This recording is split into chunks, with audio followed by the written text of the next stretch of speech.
السلام علیکم پیارے دوستو، قیامت کا دن کتنا ہولناک ہے اور ہمارے پیارے نبی کریم صلی اللہ علیہ وسلم اپنی امت کے بارے میں کتنا فکر مند ہیں۔ سماعت فرمائیے اس حدیث پاک میں اور ایمان تازہ کیجیے۔ حضور کی آنکھوں میں آنسو آ گئے۔ نبی کریم صلی اللہ تعالی علیہ وسلم فرمانے لگے وہ بڑا ہولناک دن ہوگا قیامت کا۔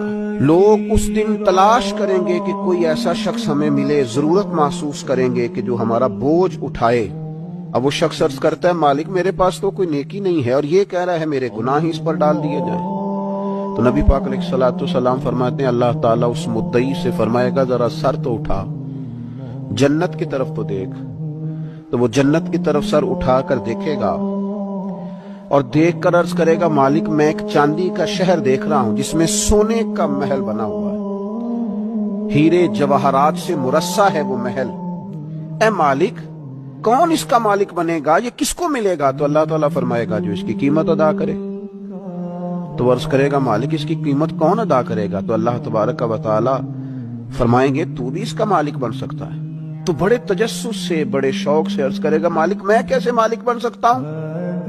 تو اللہ فرمائے گا تو اپنے بھائی کو معاف کر دے، میں تجھے اس محل کا مالک بنا دیتا ہوں، کر دے معاف اپنے بھائی کو۔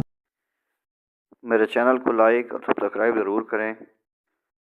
انشاءاللہ مزید اس طرح کی حدیث پاک اور اسلامی واقعات، تلاوت قرآن مجید آپ تک پہنچتی رہیں گی۔